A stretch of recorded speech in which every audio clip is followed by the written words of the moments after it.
ક્યાં ચાલે બધું? પાણી તો લીકેજ થાય. જો પિચકારી લઈ આપું છું ને, એનો પ્રેમ છે. સારી છે એટલે આ એક સિલેક્ટ કરી દીધી. હજી એક દક્ષ માટે આપી દો. એક જેલિસ તો સ્કૂલેથી લઈને આવી તો ભાઈને પિચકારી જોઈએ છે. આમાં બી પાણી ભરી શકીએ અને આમાં બી. પણ આમાં પાણી ભરીને મને બતાવો, લીકેજ ના થાય. પિચકારી લીધી છે, હવે ચેક કરી લઈએ પાણી ભરીને અંદર લીકેજ થાય છે કે નહીં. પછી બંને માટે એક એક પિચકારી લઈ લો. આવી પ્યારી મમ્મી. બધી 100-150-100-150ની પિચકારીઓ છે. જેનિસ થાકીને નીચે બેસી ગયો અને પેલા ભાઈ પિચકારીમાં પાણી ભરવા માટે ગયા છે. જોઈ આવ્યા. જેનિસ આવ્યો, પાણી ભરીને આવ્યો. ચાલે છે? ચાલતી તો છે ને ભાઈ? ક્યાં ચાલે બધું? પાણી તો લીકેજ થાય. જો બીજામાં નાખી દે, પણ બીજામાં એટલે ચેક કરીને જ લેવાની. તો ભાઈ પ્રોબ્લેમ થઈ ગયો છે, લીકેજ પિચકારીઓ છે. એ સારી પિચકારી નથી. તો ગાઈસ જેનિસભાઈ જાતે જાતે કારીગરી કરવા લાગ્યા છે. જુઓ બરાબર છે, એમાં લીકેજ નથી થતો ને? અચ્છા, એ હવા માટે બોલ છે એમ ને? આપી દે.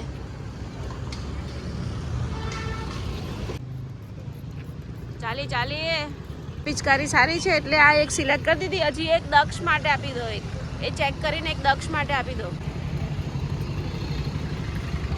જતા કેટલી વાલ ઉભરાઈ જાય છે આને. કેટલી વાલ ઉભરાઈ જાય છે. પિચકારી લઈ આપું છું ને, એનો પ્રેમ છે. જો બહુ પ્રેમ આવી ગયો છે ભાઈને. તો ગાઈસ અમારા કન્નુ રાજા અને સાથે ધૂળેટી મનાવવી પડશે એટલે એમની માટે કલર લઈ લઉં છું. બસ એક એક બહુ થઈ ગયો આંટી. તો ગાઈસ અમે કલર અને પિચકારી લઈ લીધી છે. હવે અમે ઘરે જઈએ છીએ. હે ને ગાઈસ, મારા કન્નુ માટે ખમણ એન્ડ જલેબી લઈ લીધી છે.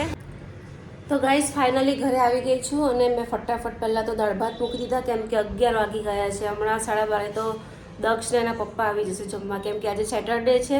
અને સવારે હું 8:30 વાગ્યાની જેનિસને સિનિયર કેજીની મિટિંગ હતી તો સવારની હું મિટિંગમાં ગઈ હતી. અને આવતા રિટર્નમાં ભાઈએ જો ખર્ચો કરાવ્યો, પિચકારી લેવડાવી અને પિચકારી લીધી પણ આખા ઘરમાં ગંદવાળો કરે છે. જેનિસ, અહીંયા હું થાકી જાઉં છું કચરા પોતા કરીને. તો જેનિસભાઈ તો મસ્ત પોળા થઈને બિસ્કિટ ખાય છે, મેરીગોલ્ડ, અને મોબાઈલ જોવે છે. અને અહીંયા મારા દાળ ભાત થઈ ગયા છે. હવે દાળ વઘારી દઉં અને ખમણ જલેબી મેં પતાવી દીધી, ફિનિશ કરી દીધી કેમ કે મને બહુ જ ભૂખ લાગી હતી. દાળ વઘારી લીધી છે. હવે કારેલાનું શાક બનાવું છું.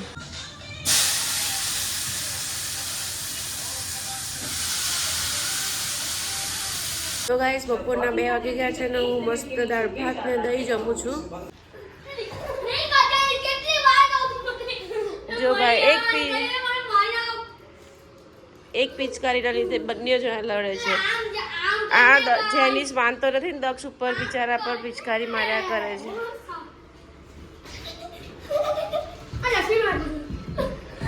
પડી જશો, ભીનું છે. એનું હવારનું બહુ બધું બનાવ્યું છે. તો ગાઈસ જો અમારા દક્ષુભાઈ હાઈપર થઈ જાય છે, થોડી બાબતે ગુસ્સો કરે છે. તો ગાઈસ જો અમારા જેનિશભાઈ અમારા કન્નુભાઈને ખોળામાં સુવડાવે છે. અત્યારે બપોરનો ટાઈમ થયો ને એટલે એને સુવડાવે છે. બેટા હમણાં એને ચા પીવડાવવાનો ટાઈમ થયો, હવે ના સુવડાવાય. ચલો આપણે એને બહાર શિફ્ટ કરી દઈએ આજે. ચલો કન્નુભાઈને જો કેવા સરસ ખોળામાં લીધા છે અમારા જેનિશભાઈએ. અમારા જેનિશભાઈ કન્નુને બહુ પ્યાર કરે કે છે ને, બહુ પ્યાર કરે ને, તું બહુ પ્યાર કરે છે. તો ગાઈસ મારે પેલું મંદિર ટ્રાન્સફર કરવાનું હતું ને તો જો મેં કરી દીધું છે. મારા લડ્ડુ ગોપાલને હું મસ્ત બહાર લઈ આવી છું. જોઈ લો, અમારા લડ્ડુ ગોપાલને હોલમાં લાવી દીધા છે મેં. જોઈ લો. અમારા કન્નુભાઈને હું પહેલાં ડિનર કરાવી દઉં પછી અમે ડિનર કરીશું. અમારા કન્નુભાઈને આજે ફક્ત ભાખરી અને દહીં અને પાણી, ભાખરી ને દહીં ડિનરમાં કેમ કે આજે અમે શાક નથી બનાવ્યું. ઓનિયન ગઈકાલનું ખીરું પડ્યું હતું તો એમાં ઓનિયન ગાર્લિક બધું નાખીને મસ્ત ઉત્તપમ બનાવ્યા છે. એટલે અમારા કન્નુ માટે મેં ભાખરી ને દહીં ખવડાવું. ચાલો અમારા કન્નુભાઈને ખવડાવી દઈએ. અમારા કન્નુભાઈને ખવડાવવાનું છે દહીં અને ભાખરી. ઓમ નમો ભગવતે વાસુદેવાય. તો ગાઈસ અત્યારે હું એકલી ઘરમાં બેઠી છું અંધારામાં, કેમ કે આખા ઘરમાં બહુ જ મચ્છર થઈ ગયા છે. તો બધી લાઇટો બંધ કરી અને મસ્ત બેઠી છું ને બહારની જે પેસેજમાં જે લાઇટ છે ને એ અમારા ઘરમાં અજવાળું આવે છે. અને છોકરાઓ ગયા છે એના પપ્પા સાથે બહાર, કેમ કે એ લોકોની પરમ દિવસથી એક્ઝામ ચાલુ થવાની છે. તો એના પપ્પા એ લોકોને પેન્સિલ ને ઇરેઝર ને શાર્પનર ને પેડ ને એવું બધું અપાવવા ગયા છે. તો ગાઈસ હજી બચ્ચા પાર્ટી નથી આવ્યા, 10:30 થયા. હવે તો હું બનાવીને મૂકી દઉં પૂરા, પછી તો બહુ લેટ થઈ જશે. તો કંટાળી ગયું તો યાર એકલી બેસીને, પછી કિચનમાં બી બધું સાફ કરવાનું હોય. એટલે આવી ગયા 100 વર્ષ. શું લાવ્યા? આખા બધાને ગિફ્ટ લાવ્યા. તો ઉપર લઈ આવાય ને. જેને તારી માટે શું લાવ્યા? તારી માટે શું લાવ્યો તું? બતાવ. ઓ ભાઈ સાહેબ, પેડ બી લઈ લીધા નવા. હા ઓકે. આ શું છે? ઓકે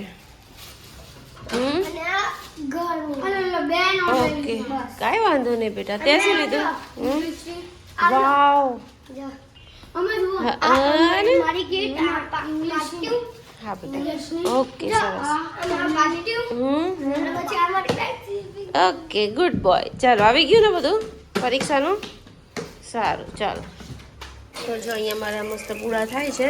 કાલનું ઢોસાનું ખીરું પડ્યું હતું, તો અત્યારે અંદર ઓનિયન ને ગાર્લિક ને બધું નાખીને મસ્ત. 10:30 થયા છે અને આ ભાઈ જો ટાટ માટ થઈને શૂઝ બૂઝ પહેરીને રખડવા જાય છે. અને આજો પોટલીઓ ખિસ્સામાં ભરીને પોટલી રમવા જાય છે. અત્યારે 10:30 સુવાનો ટાઈમે. વાહ. તો શું થઈ ગયું? આ ભાઈ બી તૈયાર થઈને ચાલ્યા જો. 10:30 વાગે. ક્યારે પાછા આવશો? પાછા ક્યારે આવશો? પાછા 12 વાગે પાછા આવશો.